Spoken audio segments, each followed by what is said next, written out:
So let's welcome Keith and Jim for My Damage.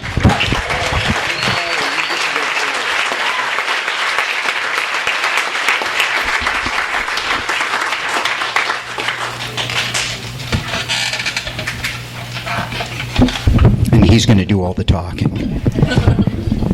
So I was born in New York in 1968. No. And what was the name of the hospital? There's actually going to be, hopefully, you're going to do most of the talking. Were you born in back there? I was. Okay. Yeah. I thought maybe you were just starting a joke or. Well, I was. Keith was actually born less than a mile from here, right? If you were a great right fielder with a rocket for an arm, you could probably hit the Rite Aid from here, which is right across the parking lot from Kaiser. The birthplace of Keith Morris in 1955. Is that right? That's right.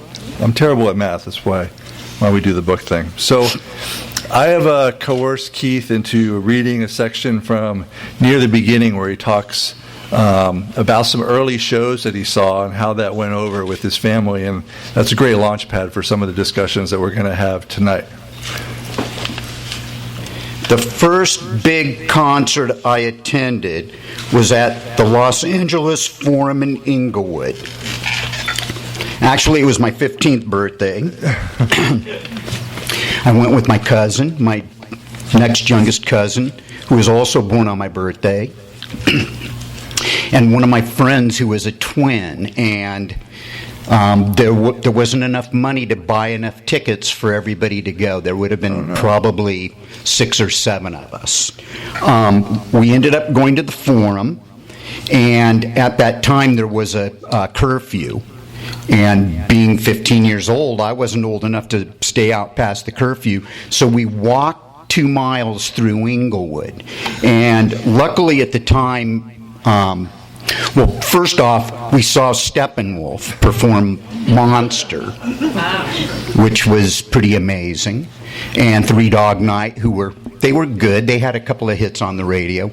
And the Grassroots, who also had a couple of hits on the radio. It was all good. I mean, we're young kids. We're just excited to see what was going on and check it out. Being in the Forum, never been in the Forum before. So that was I guess the start of my downhill slide. Yes, it's been 0 for conduct since Steppenwolf performing Monster at the Forum. So now I'm just.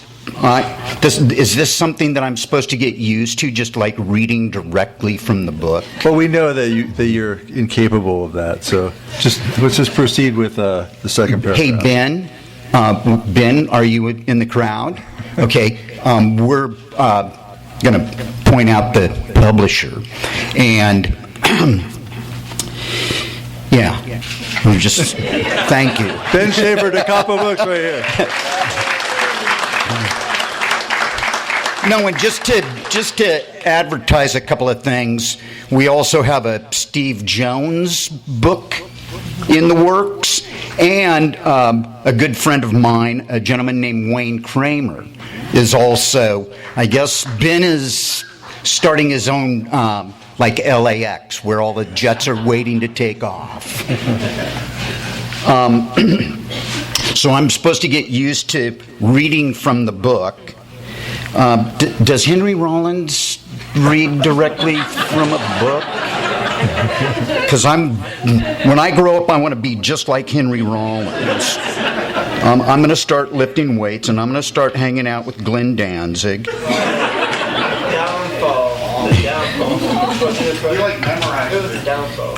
He memorizes his books. Okay. I was walking across the beach, and I was playing with my navel. I remember that. That was a line out of one of his books. Maybe we'll get around to some more Henry Rollinisms later on. Okay, after that first experience of seeing live music, I was hooked. And I witnessed some unbelievable performances that had lasting impact on me. When I was 17, I saw Iggy and the Stooges on the raw power tool. Raw power tool. Yeah, that's another place in the book. That's tour. Yeah. You don't, when you get in a van and you go play night after night, it's not a tool, it's a tour. And all the lights are off. And, yeah. Okay. Okay. And that was the record that David Bowie produced. A lot of people think, what a horrible job. My argument for how amazing that record is and how cruddy it sounds is that it's a rock record, and who gives a fuck? Because the songs are amazing. With James Williamson standing out in front of the Whiskey A Go-Go at 4:30 in the afternoon on a Sunday, dressed like a vampire, in all of his leather. Like, what are you thinking, man?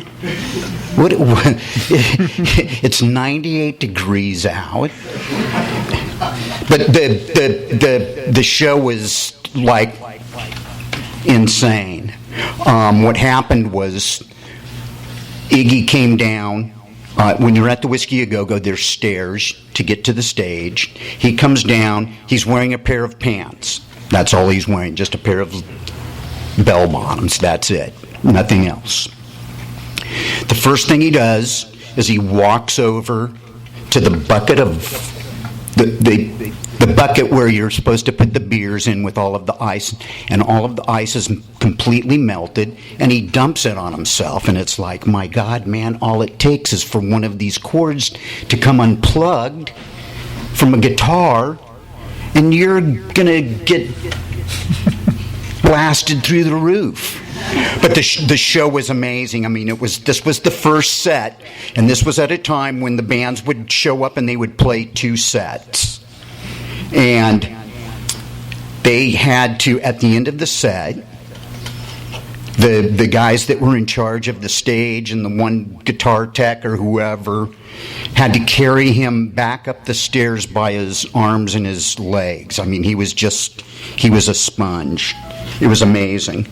Oh, that's like that. There's that advertisement before they show the movie where the woman's phone starts ringing and this woman's like doing a vocal thing. It's like everybody looks. Hey, come on now. Is that you, Perry? Yes, it is, sir. Okay. Okay. We'll let it go. Sorry for pointing you out. Okay. No shirt, no socks, no shoes. And he dumped that bucket of ice cold water on his head. He was standing barefoot on stage with all these live wires running everywhere. All he had to do was grab the mic the wrong way and he would have been blasted through the roof. The band sounded amazing, even though they were just a couple of weeks away from breaking up. You have to understand, when that record came out, one of the greatest rock records to ever be recorded, that record label didn't give a fuck. Sorry. We're not supposed to talk like that. No, it's all right. It's my daughter. She's heard it all before. Okay. Speaking of Bowie, I saw the Ziggy Stardust tour in 1972 with Mick Ronson, Trevor Bolder, and Mick Woody Woodmansey, a.k.a. the Spiders from Mars. I was in the 7th row with a nugget of hashish in my pocket. Like, primo. Yeah, Germo. An unbelievable show. Just mind-bogglingly genius. Don't take my word for it. There's a live album of that show called Santa Monica 72. Around this time, I also saw the Kinks for the first time at the Hollywood Palladium. And the Davies brothers, who were notoriously famous for getting in fights and all of that stuff, got into a fight, thought it was a one-sided affair. Ray just hauled off and sucker punched Dave and knocked him down. Dave kept playing his guitar until a pair of roadies came out to lift him up. Dave just shrugged it off like all he wanted to do was lie there in his misery and play guitar. Ray had some kind of breakdown not too long after the show. Now, the scene at the Hollywood Palladium on that stage, there's a little episode in Spinal Tap where the roadies try to come to the bass player's rescue, and it just turns into this comedy of errors, and that's pretty much what it was. I mean, I was just blown away. I believe this was the Muswell Hillbillies tour.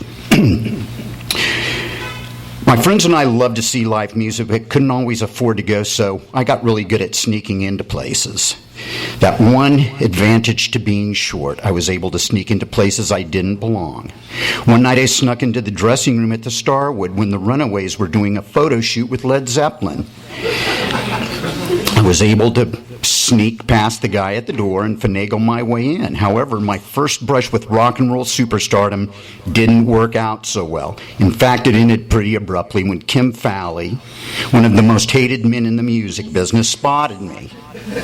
"Get him out of here," he shouted. A bouncer picked me up off my feet, threw me against the wall. When I slumped to the ground, he grabbed me by the neck, lifted me up by my belt loop, and tossed me out the door like a piece of garbage. I was a little groggy from my crash landing and all the beer I'd been drinking that day, but when I lifted my head up, there was a hand reaching down to help me up. I grabbed the hand, got to my feet, and found myself standing in front of a man with long blonde hair and platform shoes, dressed in some outrageous glam costume. I recognized him immediately, Arthur Killer Kane of the New York Dolls. "I hate that motherfucking Kim Fowley, that motherfucker," he growled. Killer Kane made a big impression on me. Here he was, a bona fide rock star, but he wasn't too big to lend a helping hand to a scrawny kid. Although the lesson to be learned from the whole experience was, obviously, don't fuck around in someone else's dressing room. That episode planted a seed with respect to how to be a decent human being. If I ever got famous, I wouldn't be like Kim Fowley and step on people just because I could. I'd be like Arthur Killer Kane. Oh, I like this part. This is about the Hollywood Bowl. We had a situation where we had discovered a way to be able to get into the Hollywood Bowl for free without having to come back down over the hills through all of the bushes and the trees, where at that time the security people were called West Security, I believe it was. They would wear UCLA Bruin colors, yellow jackets with blue lettering, and they would get up in the trees, and their favorite thing was to carry pipes around with them, brass knuckles. And when people would come over the hills to see a show for free at the Hollywood Bowl, they would end up being hospitalized. But we had figured out a way to, there's a ticket booth when you first start to walk in, before you enter the Hollywood Bowl, where you would go to get your tickets. Next to the ticket booth was a little drainage ditch, and the fence ran right up above the ground level. So there was this hole that was perfect for me. I'm just right in there.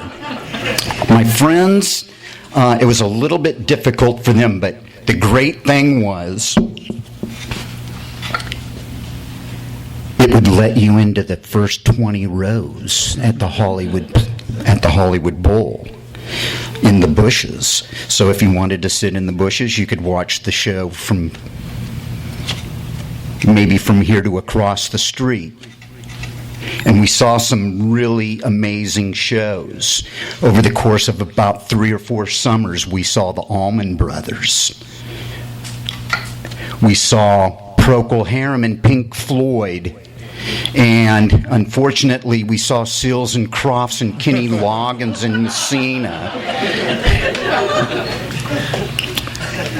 We did see, and this isn't very punk rock and not very cool amongst that group of people, the Grateful Dead.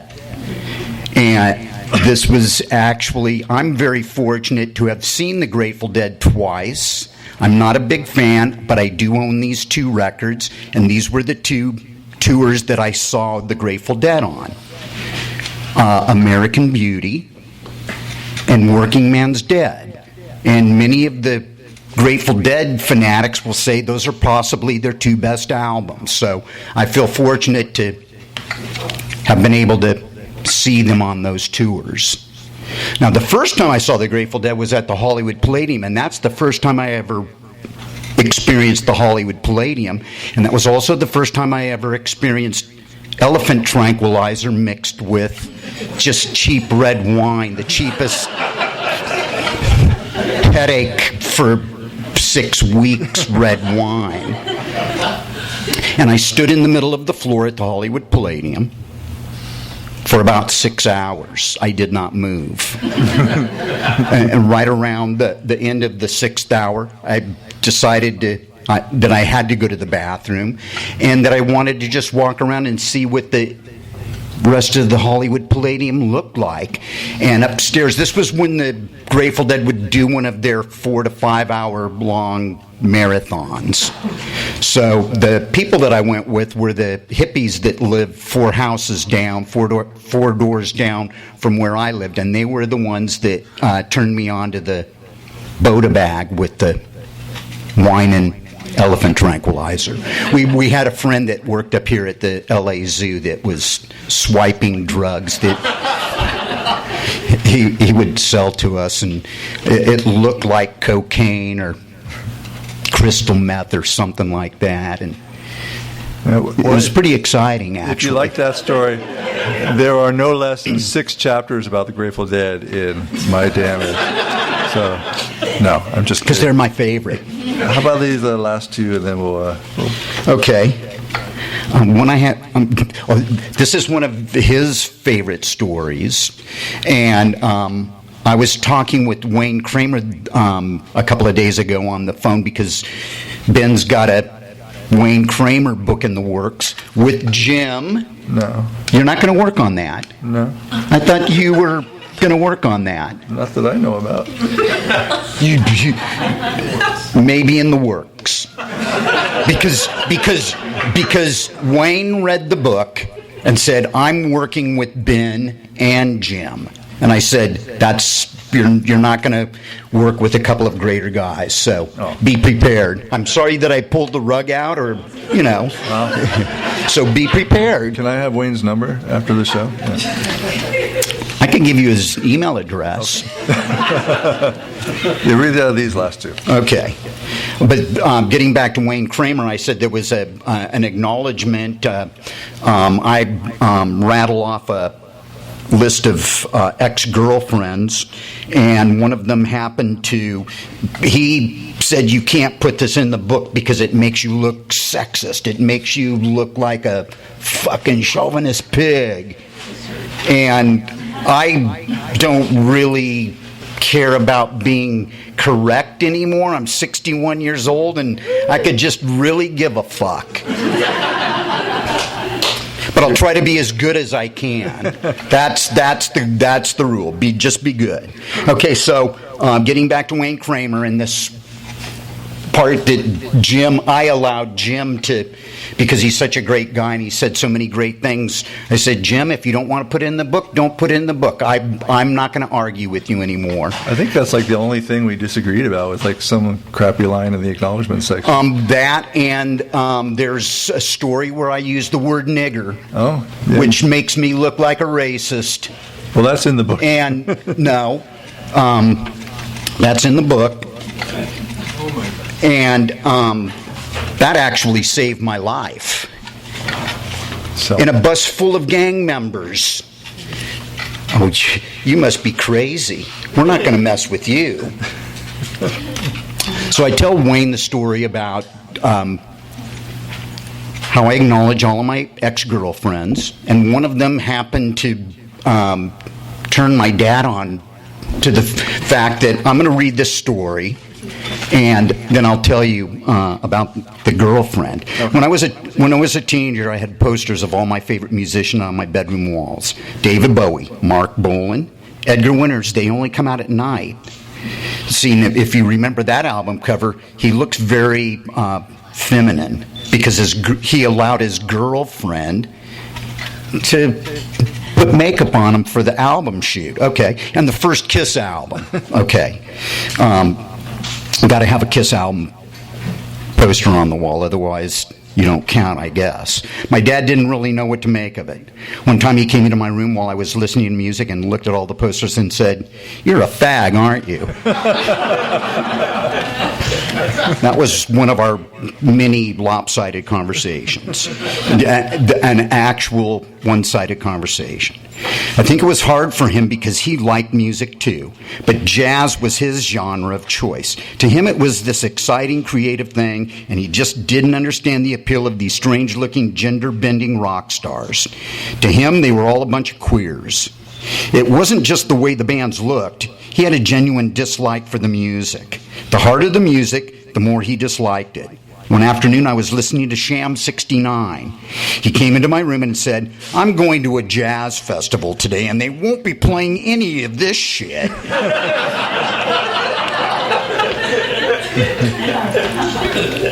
"Okay, Dad, you do your thing, I'll do mine."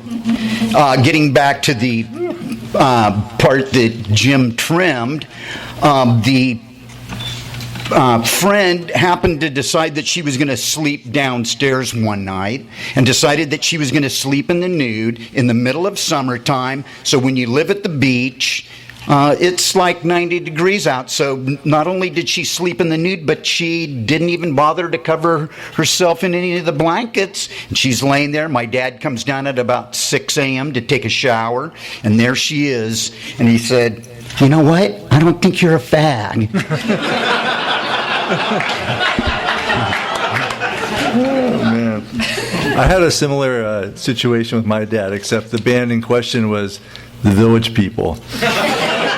And I had a poster on the wall, and being like a kid, I didn't really understand that the Village People was, there were some coded references there that were about 9 miles. Had you even bothered to listen to their music? No, I liked the music. Okay. Have you listened to their first album? Have you, Keith? Okay, then. Someone's got some homework to do. Yeah, several dozen times. So we also want to talk about tonight some of our heroes who get referenced quite a bit in this book. And I think there's no better place to start than with Brendan Mullen, who I think is the most important person in the LA punk scene, if not one of the most. Well, we could point the finger at him and say that he's responsible, because he did open the clubhouse where everybody hung out and all of the bands would come and play. Right. I mean, and it may not have. I mean, he was a musician, but like that impact came a lot later. But Brendan played an important role. Just you and Brendan, their careers kept intersecting many times. Everybody knows who Brendan Mullen is, right? Anybody that doesn't know who Brendan Mullen is, that's okay. I mean, we can't absorb all of it. Brendan was my friend. He ran a place called The Mask, which during the day was a place where the bands would gather to rehearse. And it was under the Pussycat Theater up here on Hollywood Boulevard, right in the epicenter, right in the middle of Hollywood. And the space basically was a bomb shelter. It was indestructible. All sorts of graffiti. I remember seeing just some of the greatest shows that I've ever seen, like the Weirdos and Dickies, the Germs, and the crowd was always actually a good mix of people. And the scene, the early LA punk scene was very cliquish. It was like, well, it belongs to us, and we know each other, and well, you're from the Valley, and you don't really look like you belong here, and our thing was black. When I say our thing, at that time, I was a member of Black Flag, and we all looked like roadies for Peter Frampton, or and I kept saying the Grateful Dead like we just got stoned and fell out of the Volkswagen van in the parking lot at the Hollywood Bowl. So we didn't fit in, but eventually we had a night where we were welcomed wholeheartedly, and that is we were up here on Fountain over past La Brea at a after-hours party, somebody's space. They're playing different music, local bands, all sorts of stuff.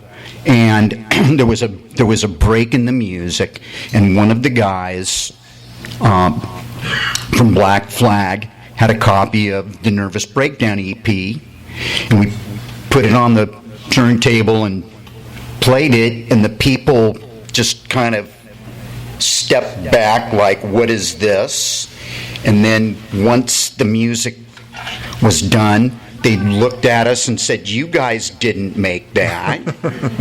And this was a very pivotal and important turning point for us, because the people in the room were people like Fast Freddy, Don Waller, Chris Desjardins, Claude Kickboy Bessie. And from that point on, we were all it was one big party.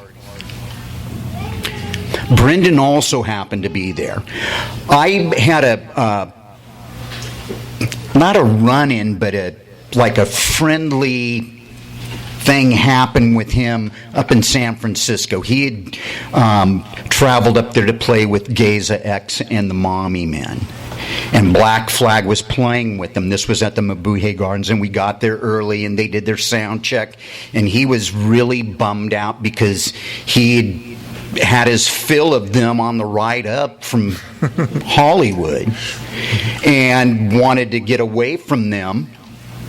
And Chuck Dukowski said, look, I'm going to drive around. Let's go get something to eat. We got to find a place to park. We've already unloaded our equipment. Let's go. Brendan said, can I come along with you? And Brendan and I are sitting in the back of the van. And at one point, Brendan looks at me and he said, you guys are my favorite band. You guys are my favorite punk rock band. You're the best band in Los Angeles. And I was taken aback because he'd been responsible for the clubhouse where all of the great Hollywood bands, bands from Chula Vista, Dills, and the Zeros, and the Avengers, and the San Francisco bands, Dead Kennedys. He'd been responsible for them having a place to come to when they came to Los Angeles. And for him to sit there and tell me that, I'm just like, I don't know how to take it. I'm just, normally when somebody pays you a compliment, you're like, well, thank you. Thank you, that's very nice of you. And I was speechless. And from that point on, Brendan and I became really good friends.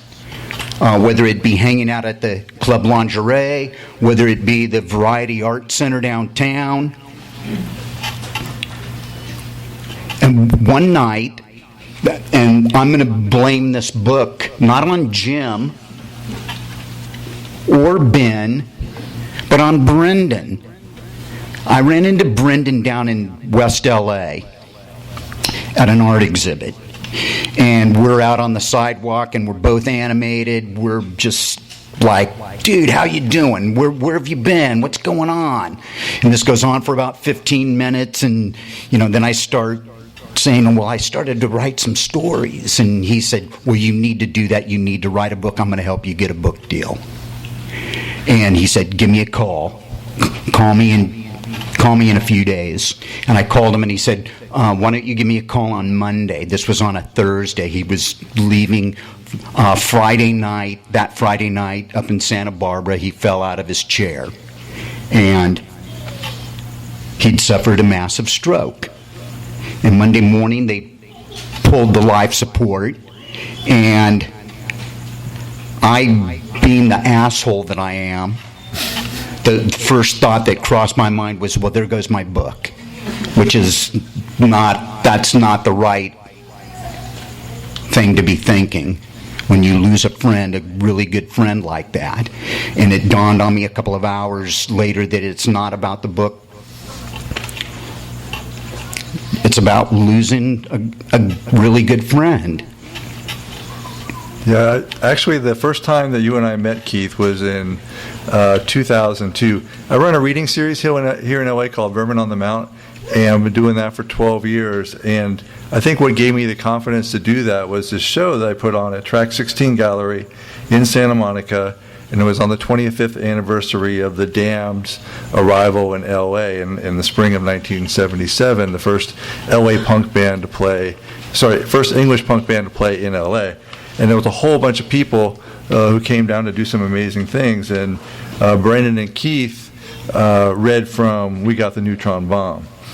And the way that it happened was Brendan looked at me and he said, we're just going to read down the pages. And if you don't know, We Got the Neutron Bomb is an oral history, so it's many voices. It's a great book. You should pick it up. So I got to be Alice Bagg, Mike Watt. I think Brendan tried to pull off his best Darby Crash, maybe a Pat Smear or a Don Bowles.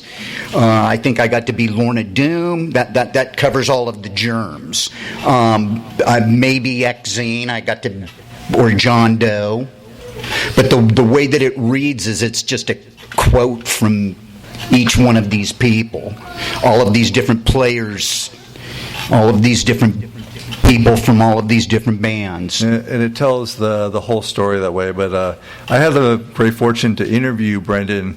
It was just going to be a short interview, but he was such a generous, gregarious guy that he talked to me for like an hour and a half, 2 hours. And the interview's still up somewhere online if you wanted to check it out. But it was a total education on what the early LA punk rock scene was. He was a super generous guy. So he's kind of the spirit behind this book. Another person that you're going to encounter over and over again in the pages of My Damaged is Jeffrey Lee Pierce. And your friendship with Jeffrey goes back to, I think, Chinatown, right? We were cigarette bros and beer bros, and take a bump of this and take a little bap of that. And his thing was that he really loved the South Bay bands, which would be The Last. He actually at one point sang with them. I read it in the Jungle Book. He was also a big fan of the Alley Cats. He loved Black Flag. He loved Red Cross. He loved the Circle Jerks. I don't know what else to say. There's maybe we shouldn't say too much because there are some great stories that came out of when he was briefly your roommate down in Inglewood in Imperial Village. Is that what it was? Imperial Village? Well, we had this amazing party take place. I want to say at Bourbon Day, one of the inner city high schools every year would do this big bash, and all of a sudden we're at this high school in the gymnasium and Clifton Chenier is playing. Now, there's no room for accordion in rock music, but when Clifton Chenier plays the accordion, he means business, and that actually counts. So here we are at this party, the Alvin brothers and Buster Bateman, all of the guys from the Blasters, all of the guys from the Flesh Eaters, John and Exene. There's just this whole group of white people in this room down in central LA. And it was pretty amazing. I mean, they had this drink they served, they called it the bucket. It's all ice and Cutty Sark, I think, was what they dumped on it. Like half a bottle of Cutty Sark, for like $3. That's like the best drink special you're ever going to get anywhere. So the party spilled back over to the Pink House in Inglewood, and I was very fortunate at the time because the people that surrounded me in the neighborhood were all like middle-class African-American like a police officer and a mailman, people like that, and they were excited that there was all of this commotion, and the gang thing would only start a couple of years later. So, and your grandparents lived down the street. So yeah, my grandparents lived down the street. So you grew up in that environment. Jeffrey Lee Pierce you also wrote a song about Jeffrey Lee Pierce for Off. And it's one of my favorite Off songs, actually. It's really pretty unforgettable. Now, the book officially comes out on the 30th, but it already has some critics. So one of them, in a review, complained... Yay or nay? It was yay, but they were disappointed that the book doesn't talk about your dreadlocks. And we talked about this because I was like, well, yeah, I never asked you about your dreadlocks. So I thought I'd ask you now. What's up with the dreads, Keith? I was recently accosted by 6 young guys on the street in Germany who wanted to pummel me because I didn't have a lighter. I didn't have a cigarette lighter. They're like, how can you have those and dreads and not have a lighter? Recently, I was asked where's the good pot, man? It's like people look at me and assume that not only do I have rolling papers, but I'm dealing pot. Yeah. But it's always about the lighter, the Bic. But you don't. That's how you keep your Bic. youthful appearance. Well, I'm just lazy. Just a lazy white guy. All right. So not feeling irie. No. Not even close. Okay, so one of the things that maybe you picked up on just from all the different bands that Keith has brought up in this short time together is in the stories that he would tell me and he would write down, I had to do a lot of homework. I'd listen to bands like I had no idea who Procol Harum was, for example, and other bands I'd heard about but I'd never listened to. So reading the book is kind of like will either be a walk down memory lane or give you some kind of education. But Keith is, despite all his 40 years on every side of music you can imagine, from being an outsider band trying to get noticed, from playing on big stages to even working at a major label, you still have like a real passion for what's new and what's coming out and what people are doing with music. I went through a period where I could not listen to another punk rock band. And that lasted maybe 6 months.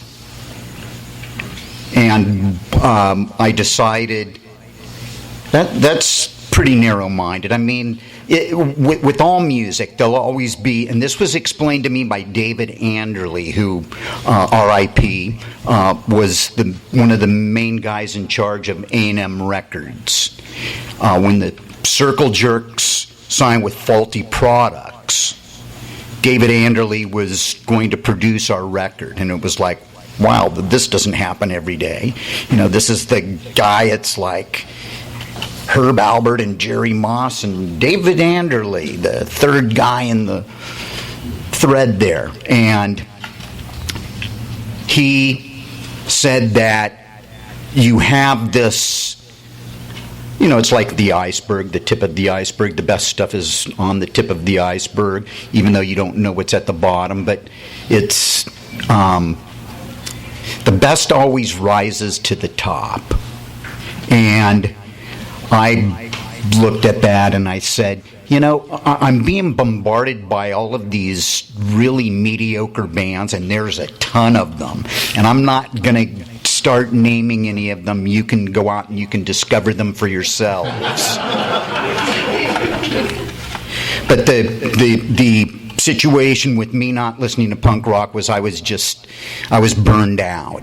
And I very rarely get burned out.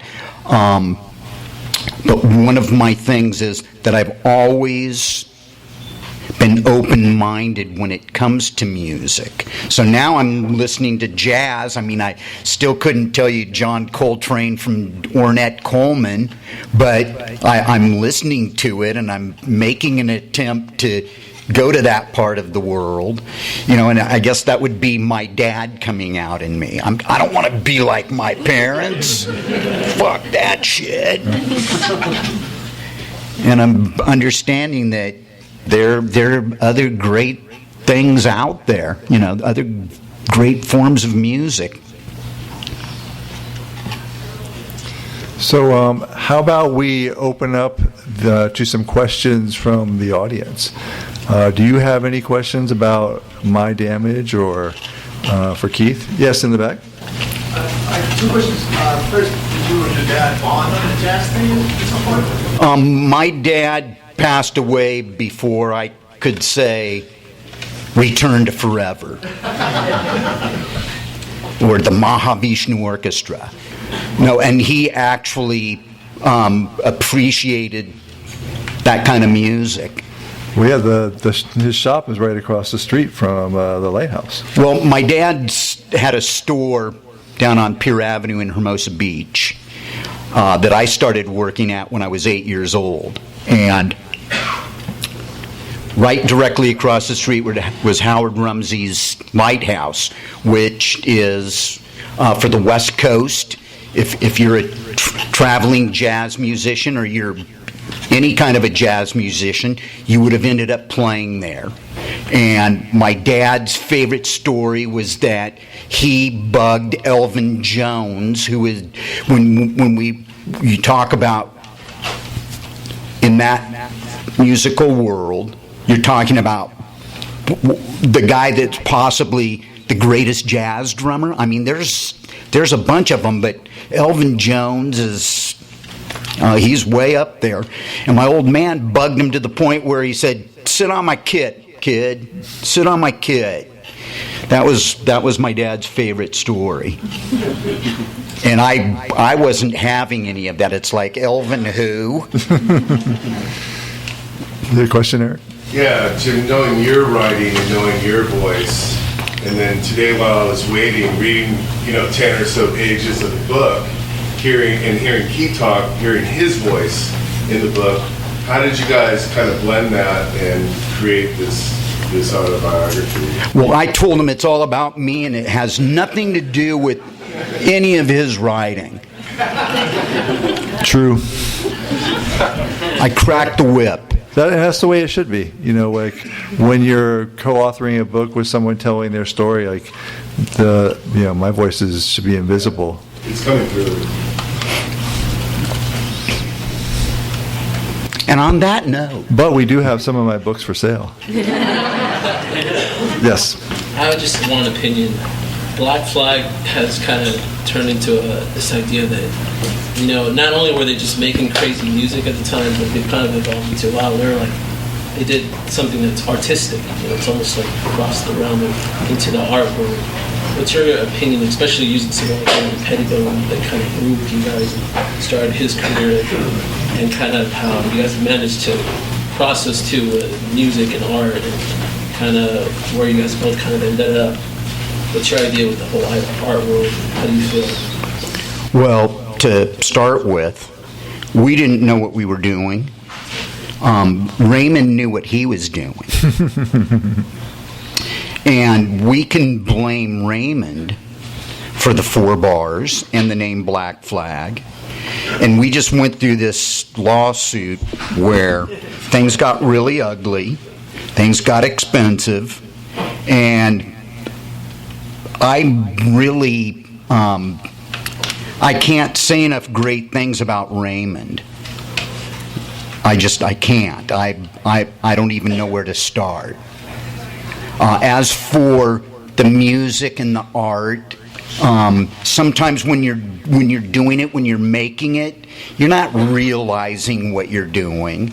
Well, how do you feel about being an innovator? How do you feel about creating a genre of music? It's like, I don't know. How am I supposed to feel? We didn't know what we were doing. We were just doing it. We didn't know any better.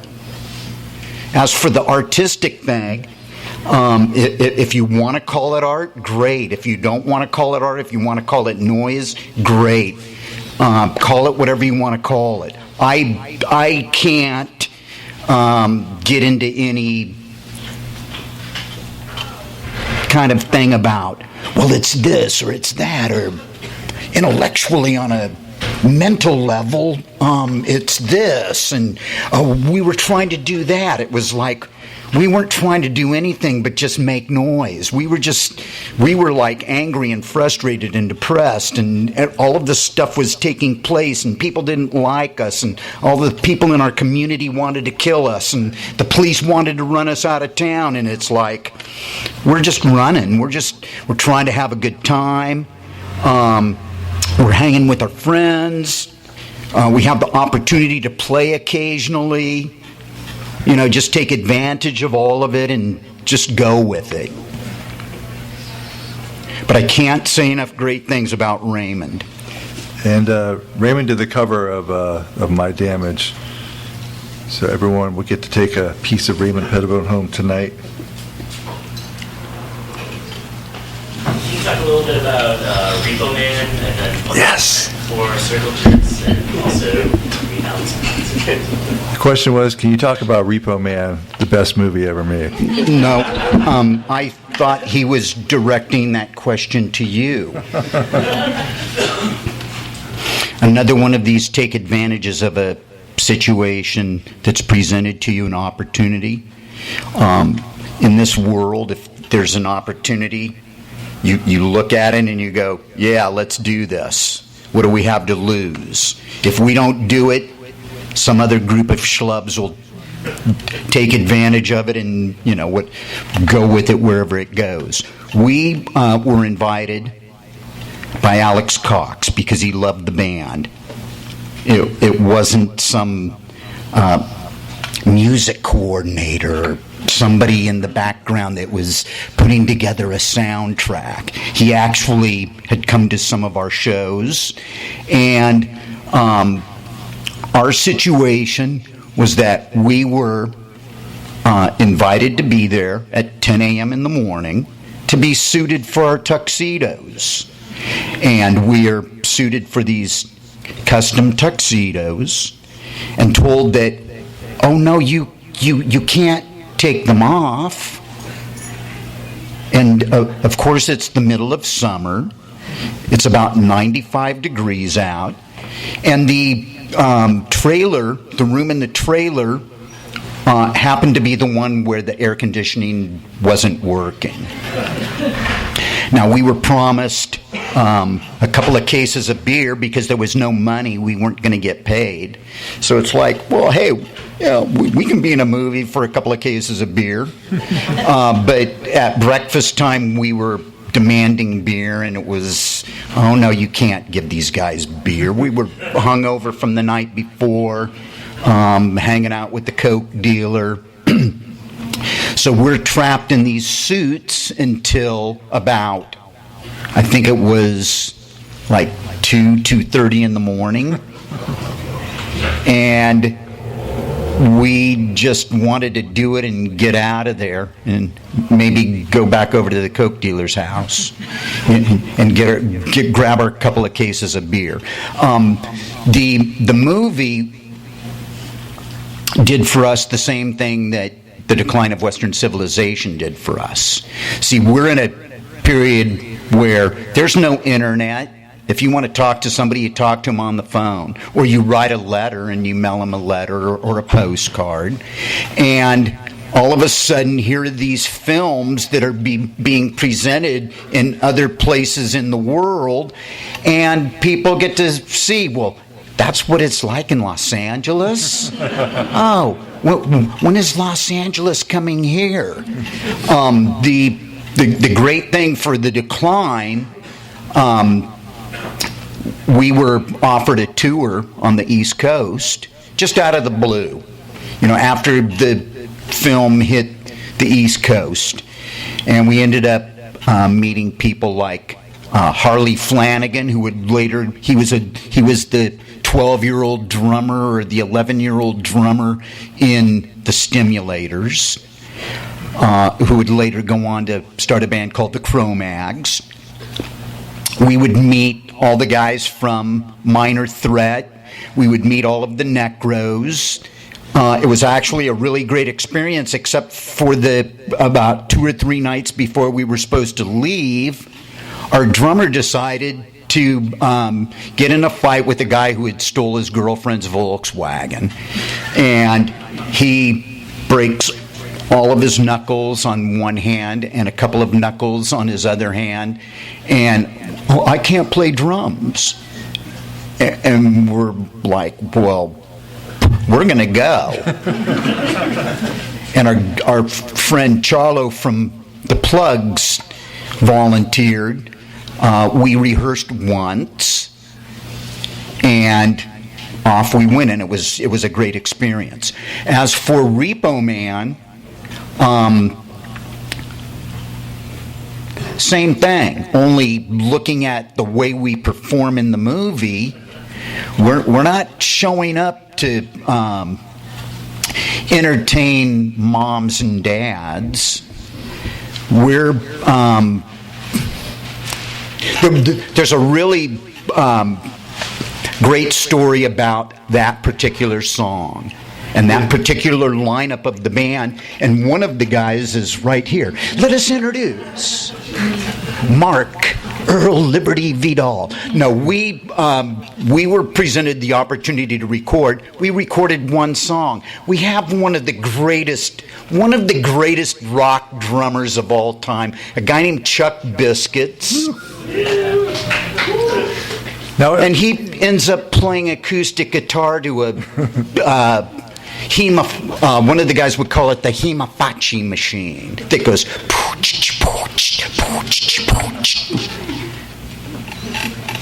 So he doesn't even play drums on the track. If it's been a while since you've seen Repo Man, the Circle Jerks are the lounge band in a bar scene that's not really a show. There's no punk involved. It's kind of like take a song and turn it into a lounge act when the shit hits it's the fan. It's the future of punk. All right. You were doing acoustic folk punk like 20 years or 40 years earlier. So it's that scene that we're talking about. And so the lineup was Earl, Chuck, Greg, and myself. And it's the only song recorded, right, in that lineup. Yes. I mean, there's some videos of you guys playing, but you never did a record with that lineup. Sad. Tragic. I'm going to go upstairs and slit my wrists. Any more questions? One more, how about? One more? Okay. It better be good, no pressure. One more in the back. Yeah. No, but I'm just interested in the text. Like, I don't know how you wrote it, but he has one of those voices that you recognize when he speaks. I was just wondering how that, like, to translate that into text. But I don't know how you went about it, but if there were like struggles or what was how that process was like. So I couldn't hear all of it, but like the saying the writing style. Yeah, I mean, just talks in a specific way that we recognize and how to get that. Well, it's like for a while I lived down in the South Bay. I lived in Manhattan Beach, and I lived in Playa del Rey, which maybe doesn't count, but I knew plenty of like wasted burnouts down there. So I kind of had a template for the voice. Well, you're asking how he was able to get my voice onto the page. And a lot of people that know me, that have read the book, because we did give out some advance copies, said that Jim did an amazing job in capturing that. Now, I don't know. This would be the reason why I wasn't allowed to write the book. But you did write quite a bit. Well, I had written several stories that I presented at the very beginning, and Jim read some of them and pulled pieces. My thing is that I'll talk in circles, and he didn't allow that to happen. He trimmed the fat. See, I'm in a band called Off right now, and one of our favorite things is that we just get right to it and skip all of the BS, and there's not going to be a long intro. There will be no 2-minute guitar solo. Trim the fat, get in, and get out. And that's the approach that we took. We wanted the chapters to be short, like a hardcore song. I mean, you don't want 35 pages of Keith's boyhood, to start the... I mean, that's just not... Well, I was born. It's just not what you would expect or what you would want, and so we wanted to keep it truer to... And if you did want that, you're not going to get it. No. Well, I guess that could be our final question. Is there going to be a sequel, Keith? Well, I could tell the story about being trapped on the back of a motorcycle in New Orleans and ending up in the suite completely naked with a used condom in a room full of guys who have watched whatever happened with this biker chick. I could tell that story. That could be the first story.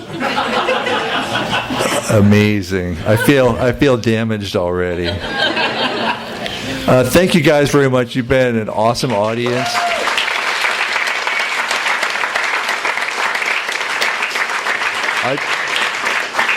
I would like to say two things. I want to thank my wife and my daughter Annie, who were, gave me a lot of support, and I had to listen to a lot of punk rock through this. And my daughter, who plays the flute and the trumpet, does not like punk rock. And she actually inquired as to what episodes of the Teenage Mutant Ninja Turtles I do a voice where I fight Raphael. Yeah, Raph. Yeah, if you're a fan of the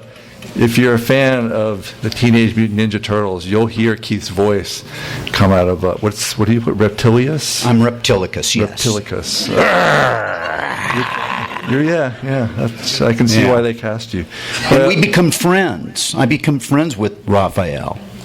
But I also wanted to thank you, Keith. I had a lot of respect for you when we started this project, and I have... And now you have less. Okay, I understand. It's not that big of a deal. I'm not going to be offended or hurt in the least bit. Keith's joking around, but I have an enormous amount of respect for Keith's integrity and his work ethic. And when we started this project, he was committed from day one, never wavered. And I think it really shows in the book. It's just really committed from page one to the last, and we're both really proud of it and hope you enjoy it. And we want to apologize to Ben. Not we, but I, for blowing the deal about Wayne Kramer. Be prepared. Thank you. So everybody buy at least 2 copies. Because you're going to want to send one to your friend. Yeah, you're going to want one for your left hand and one for your right hand. Okay. And then we'll sign some books for you.